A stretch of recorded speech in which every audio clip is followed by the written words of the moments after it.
الحمد لله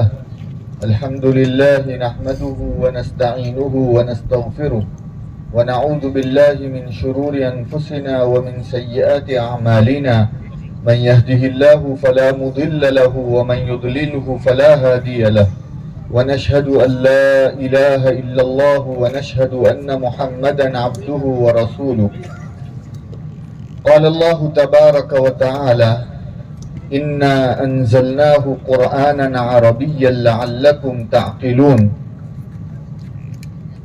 محترم حضرات، وقت ابھی بہت آگے بڑھ گیا ہے اور میرے ذمے جو چیز دی گئی ہے وہ تقریباً آپ سمجھ بھی چکے ہیں. یہ ایک چھوٹا سا مکتب ہے جس کا نام مدرسہ رحیمیہ ہے. اس کو شروع کیا گیا ہے. اس کا پیچھے مقصد جو ہے یہ ہماری قوم میں ایک انقلاب پیدا کرنا ہے. آپ دیکھ رہے ہیں روزمرہ نئے فتنے کھڑے ہوتے ہیں. مسلمان جو ہے اپنی دینی معلومات اور دینی علم نہ رکھنے کی بنیاد پر اور قرآن و حدیث سے ان کا سیدھا ناطہ نہ ہونے کی وجہ سے وہ بہت ساری جہالتوں میں، بہت ساری فضولیات میں اور ایسی حرکتوں میں پڑتے ہیں کہ ہمارا ایمان بھی جو ہے خطرے میں ہو جاتا ہے. بلکہ ایسی چیزیں ہو جاتی ہے امت کے افراد سے کہ گویا ارتداد کی شکل سامنے آ جاتی ہے. ان سب سے بچنے کا جو ہے بہترین راستہ یہ ہے کہ ہم لوگ اپنی نئی نسلوں کو اور ہم خود بھی جو ہے جو جس قدر کر سکتا ہے قرآن و حدیث سے ہم سیدھے جڑ جاویں. اور یہ جڑنے کا طریقہ بہت آسان ہے کہ ہم عربی سمجھتے ہو جاویں. اللہ تبارک و تعالیٰ نے، میں نے جو ایک مختصر آیت پڑھی اس کا ترجمہ یہ ہے کہ ہم نے قرآن کو عربی زبان میں اتارا ہے. اس کے پیچھے مقصد کیا ہے؟ اللہ تبارک و تعالیٰ فرماتے لعلکم تعقلون، کہ تم اس قرآن کو اور پیغام الہی کو اچھی طرح سمجھ پاؤ. اب اگر ہم عربی ہی نہ جانتے ہوں تو ہم پیغام الہی کو کیسے سمجھیں گے؟ اس لیے جو ہے یہ مدرسہ رحیمیہ کو اور اس نام سے اس مکتب کو قائم کیا گیا ہے اس امید سے کہ اس سے امت میں ایک انقلاب آوے. نام اس کا رحیمیہ اس لیے رکھا ہے کہ اس ملک ہندوستان کے اندر علمی لحاظ سے ایک بہت بڑا انقلاب برپا کیا ہے مدرسہ رحیمیہ نے.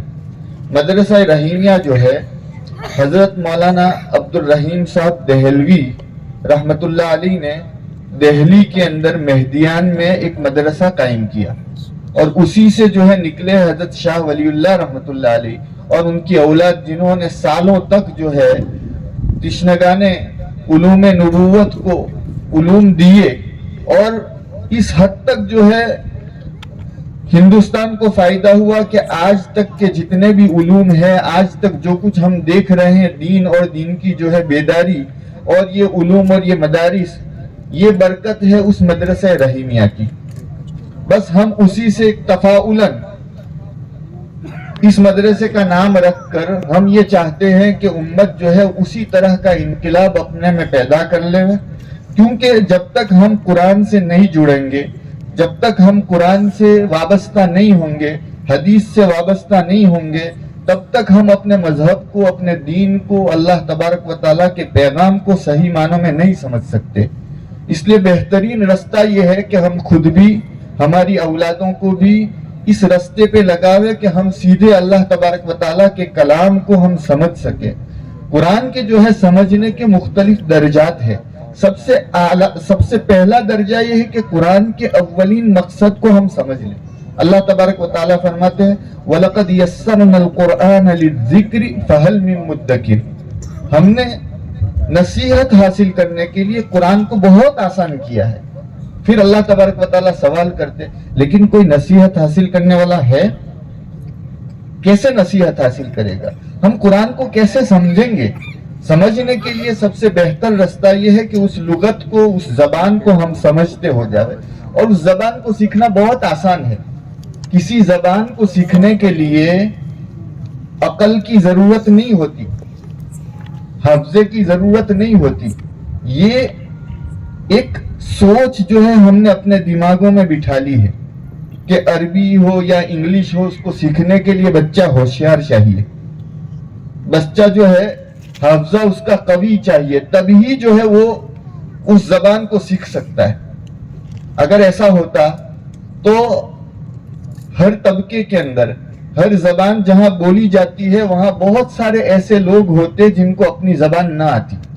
لیکن ہم دیکھتے ہیں کہ پاگل آدمی بھی اپنی زبان بولتا ہے.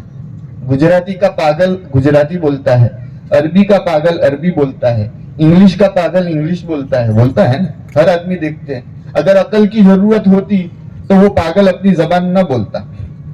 زبان جو ہے بولنے سے آتی ہے، پریکٹس سے آتی ہے، تمرین کرنے سے آتی ہے، اس کا جو ہے مزاولت، اس کی پریکٹس کروانے سے آتی ہے. تو یہی طریقہ جو ہے اس مدرسہ رحیمیہ میں اپنایا گیا ہے، اور جس کی تفصیلات آپ نے بچوں کی ان اداکاری سے جو ہے دیکھ لی ہے. اور بہت زیادہ وقت جو ہے لینے کی میں کوشش نہیں کرتا، چونکہ میرے بعد جو ہے حضرت وہاں صلاح الدین صاحب بھی جو ہے آپ کو خطاب فرمائیں گے اور بہت کچھ عمدہ اور قیمتی باتیں آپ کے سامنے پیش کریں گے. بس میں اتنا تعارف کرنا چاہتا ہوں کہ آپ اپنے لحاظ سے اس مدرسے کی افادیت کو بھی سمجھیں اور اس کی طرف لوگوں کو بھی متوجہ کریں، خود بھی متوجہ ہو اور ہر طرح سے اس کی مدد کرنے کی کوشش کریں. اور کسی طرح کی رکاوٹ جو ہے اس مدرسے میں نہ آوے، اس کا آپ بھی خیال رکھیں اور اس کو دور کرنے کی کوشش کریں. اللہ تعالی ہمیں بھی اور آپ کو بھی اس پر عمل کرنے کی توفیق نصیب فرماوے. سبحان اللہ و بحمدہ، سبحانک اللہم و بحمدک، نشہد ان لا الہ الا انت، نستغفرک و نتوب الیک.